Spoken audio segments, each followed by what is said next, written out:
me get some light. Welcome back to Modern Homestead Alaska. Am I allowed to say what the crap about this weather and not be offensive? Hang on. It's raining. It has been raining for days. The snow is almost completely gone, and look at my lake.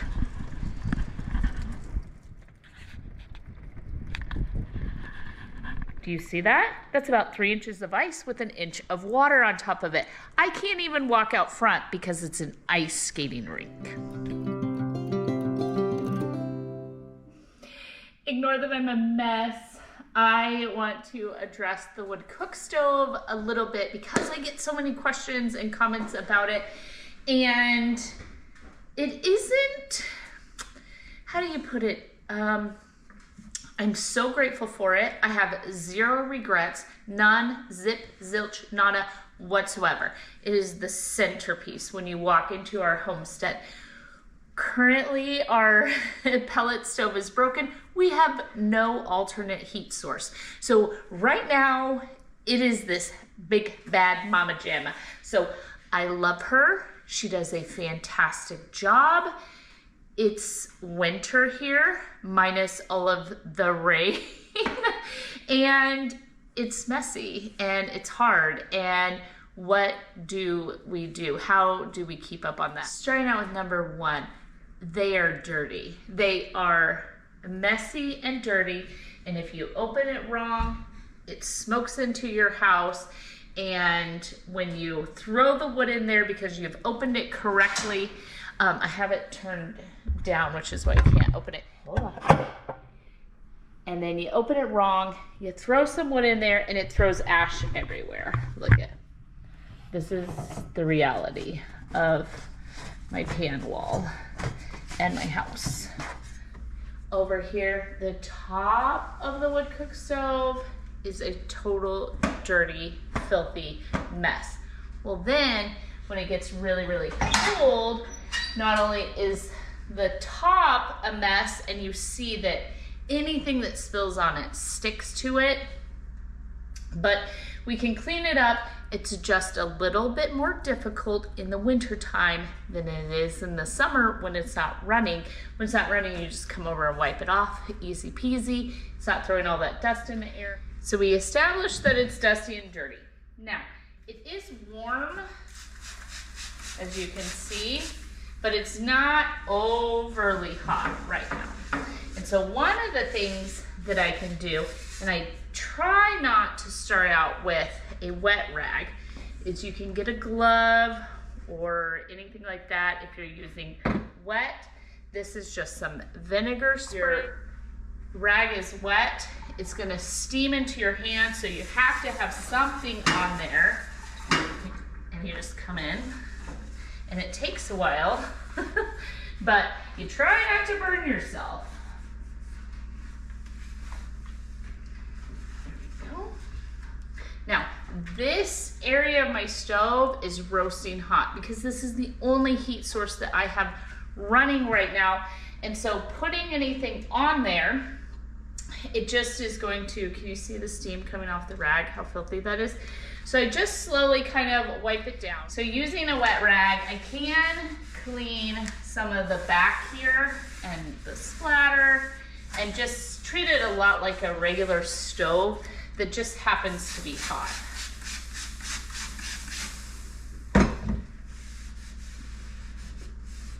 But if I were to put the rag right here, it's gonna burn me. The steam from the rag is, not the rag itself. See this, because I've been turning it down in order to give it a little bit of a wipe, this side has cooled down quite a bit to where the fan's almost stopped working. And that's good in order to try and do this a little. I am going to just wash the fan.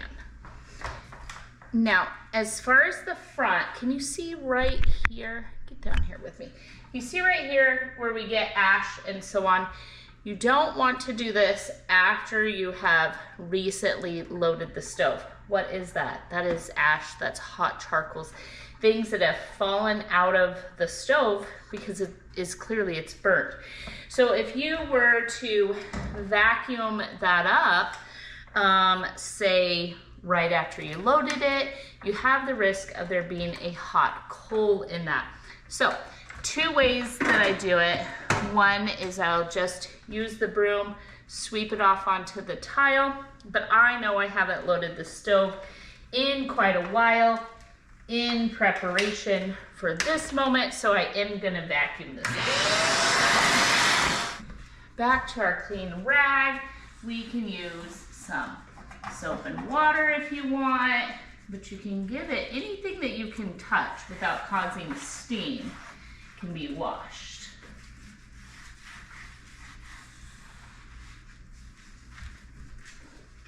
This is a warming drawer, and so it gets heat not only through these little hole vents here, but through that. And I just go in here, same thing, it's just dusty, lots of ash and dust that if you were to throw a plate or something in there, you wouldn't want that in your food. And so you just get a little vinegar and a little wipe. It's not too hot, so this is not burning me because, again, and I keep saying, I turned down my stove hours ago.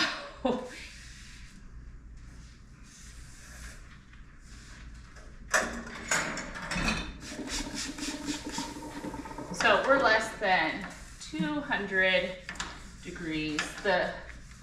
It only registers at 100 and above. So if the inside of your warming drawer is less than 200, it's not even gonna show you.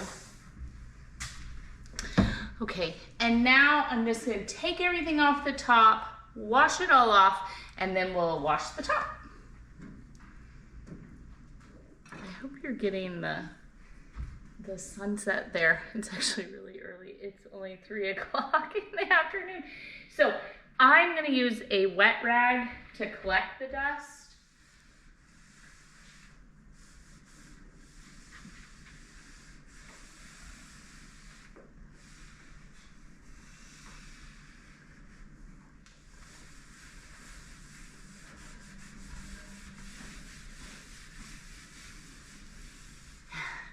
Having this in your kitchen is a dirty thing. And the next thing that I do, and this has to be done almost daily probably, is I vacuum the rug and I sweep all of this around it. This bucket is where we bring in all of the wood that we're gonna be using. Right now it's empty because I was trying to get all of the crumbs out of it. I just use this little shovel, and then this is a day or so's worth of crumbs, and you can see where stuff has dropped out, and I vacuum off the rug. So I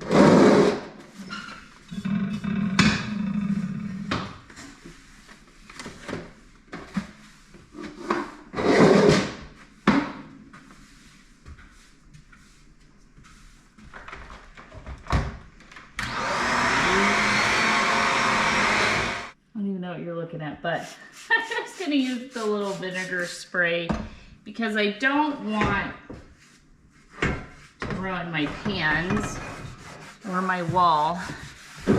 Just dust all this off.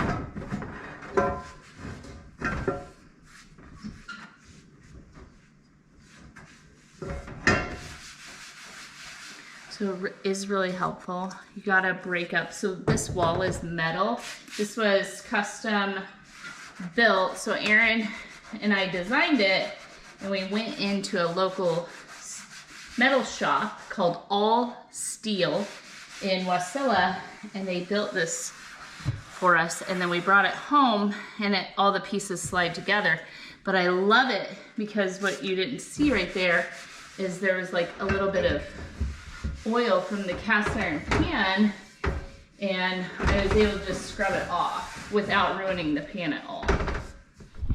Now that we got all that done, you saw me just crawling around behind the side of the stove, and I can actually touch the stove. Even though this is the firebox here, and this is the hottest part, you saw me touching it all over. I need to make a disclaimer. I have a clearance All wood stoves do. I am not an engineer. I don't sell wood cook stoves or wood stoves in general. And I'm not even gonna tell you what our clearance is because each stove is different. And you need to go to the manufacturer and read the specifications on your stove to figure out how close that stove can be to combustibles. And then there's different dimensions. Like there's a dimension from the firebox to this cabinet here. There's a dimension from this side of the stove to the wall or vice versa. The back of the stove to that wall, the top of the stove to the ceiling line. There are so many different dimensions and things that you have to know and figure out. If you are incapable of reading those specifications or you don't understand them, you need to hire a professional to install the stove, making sure that everything is done right. The stovepipe that goes from here to there is different than the stovepipe that's through the attic, which is also different than this piece of stovepipe in particular. Can you make them smaller? Can you make them larger? All of that has rules with each stove. What I am showing you in this video is some things that we have to do to keep up the maintenance of having a wood cook stove in our kitchen that runs 24 hours a day, 7 days a week, not 365 days a year. We would die in the summertime with it here, but all winter long. What do we do? And these are some practical things. If you're investing in putting one of these in your kitchen, here's some stuff that you can look forward to dealing with. Sorry about that. This is the stinky part of having a stove like this. But when I crank it up, because it's raining out and the temperatures are really kind of high for this time of year, I can open a window until the smoke kind of subsides. So this rag is in here.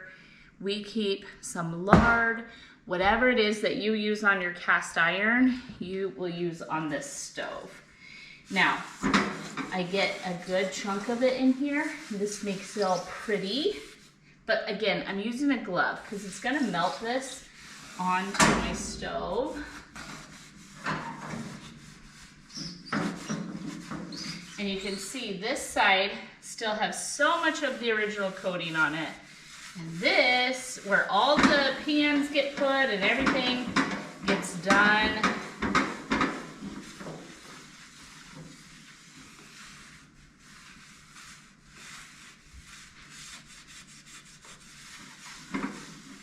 Now that I have the oil on it, I'm actually gonna turn up the heat. Just like that. And it's gonna smoke. It's gonna smoke in here. It's not gonna smell great. It's not gonna be wonderful. It's kind of like running your cast iron pans. What I like to do when I season my cast iron pan, first of all, I put them on here to dry. If I don't overheat the pan, I give it a little zhuzh oil. I'll just hang it straight on the wall because that's a metal wall. It has the right sort of drywall behind it. It can handle it and it's not smoking hot. If I accidentally get the pan smoking hot, I'll put the oil in it and I'll actually put it in the oven. So the smoke kind of dissipates that way and it's not like setting off smoke alarms, if you will. But this is gonna smoke for a little bit. And so I'm running the fan and I'm going to just let it smoke off with a little higher heat, a little higher temperature, and that is it. So let me give you some pros of having something like this in your kitchen if it is something that you are considering. And number one, no matter what is happening outside, I have food. We can lose power. I can heat up hot water on here. I can make all of our meals on here. The other day when we lost power, I was laying on the couch and Aaron was sitting in his chair. We didn't even move for like an hour. Like we just didn't need to do anything. This was already heating the house. It oftentimes in the morning, I put the tea kettle over here. It heats up the tea. water or the hot water for coffee, whatever you're doing. Make breakfast here and lunch and dinner. And it is a cooking surface that is always hot. So we love it. I love having it, and it has been fantastic. We haven't been freezing. We're not dying without some other kind of heat source, and it is wonderful. Here's some cons. Some cons of doing something like this is it is dirty. It does put off smoke, so you have to be really careful in what you're doing, especially if you have someone who can't handle wood stoves. You can't have something like this in your kitchen. However, if everyone is healthy and everyone can handle having a wood stove, then it's fine. They're dirty. They're dirty and they're messy, and you bring in wood that falls crumbs constantly everywhere from the door to here. The ash goes all over the place. It's a lot of work, and I can't with a stove like this. Our Blaze King in the basement will go for 40 hours on low. This will not. This, we've learned to run an overnight fire, but if I am going to leave for, say, 24 hours, someone has to be here. Someone has to keep our house warm with this. And so when this is your sole source of heat that you're depending on, it is a little bit tedious, and it does tie you to the house. Now, if you don't have any running water, or you don't have things that you're worried about freezing in your house, then maybe you wouldn't feel so tied to it. But we are, and we do. So all of our jars and canned goods and food and all of those things would freeze with the temperatures that we get if we were to just leave the stove and it not be running. So it's a constant thing.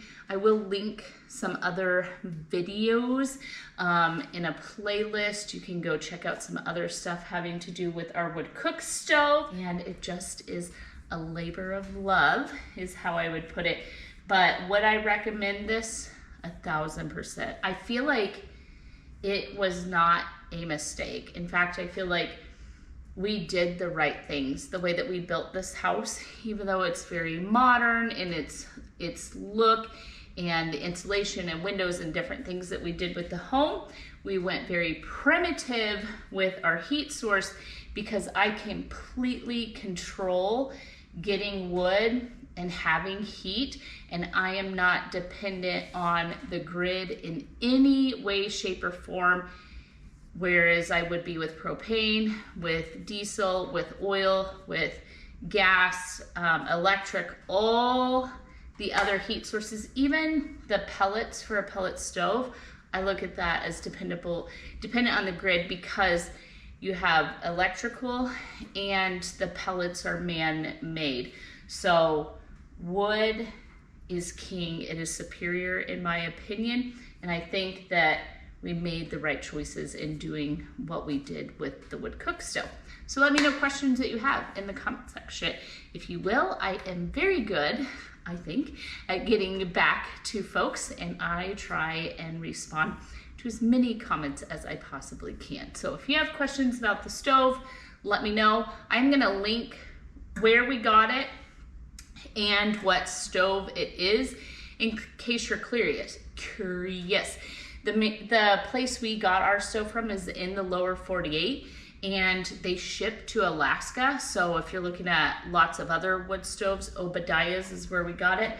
You can possibly get them to ship something here. Shipping is a nightmare on a lot of things in Alaska. So you could possibly get it shipped, and if not this stove, maybe another. So let me leave all that in the description box for you. So for part 2 of the video, we're going to do a little bit of souping with friends, shall we? I have a ton of stuff left over from Thanksgiving in the refrigerator. My biggest paranoia is wasting food. Therefore, we are gonna see what we have, and I'm gonna use those meatballs that we made super early in the month. So the meatball soup is going to be made up out of my head, so there's no links, And what it is basic ingredients. We're gonna turn it into a soup, and voila, we'll have dinner. Let's get into it. Just have a bowl here, reaching up, grabbing an onion. Let's dice an onion. I have my heavy bottomed Dutch oven preheating on the wood cook stove. So we will be cooking with fire today.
And already we have ashes. I opened it to throw a little chunk of wood in there. I have a beef bouillon. This soup, the name of the soup is Do What Makes Your Heart Happy. So celery, carrots, potatoes, some fresh tomatoes, I don't want to go bad, some herbs that I had in there, some canned beef broth. I don't have a cow, so I don't have a beef cow that I butchered. So we don't have our own beef bone broth. Maybe I can pick up some bones someday and make that. So we're going in with some canned beef broth because my meatballs are beef. Maybe if yours were pork, you might want to do ham broth or whatever. And I thought a can of crushed tomatoes would be lovely.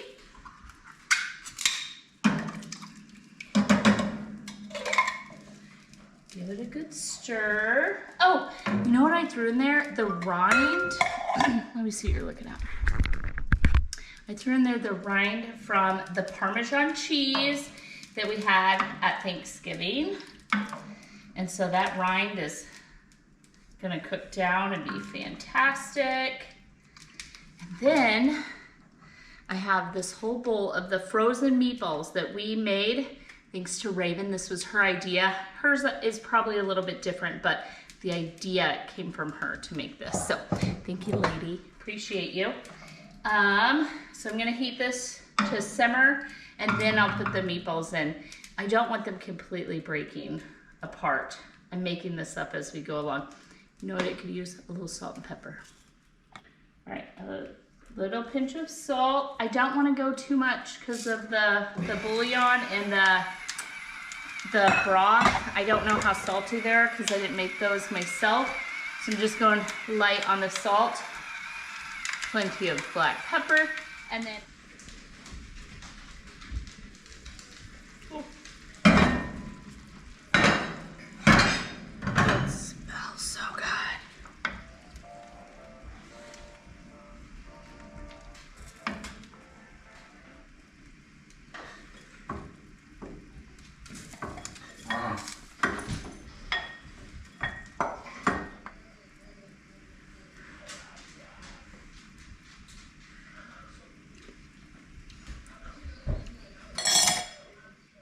I would like to thank you for joining me this month on souping with friends. I hope you enjoyed the content and the soup recipes and then the other channels that participated.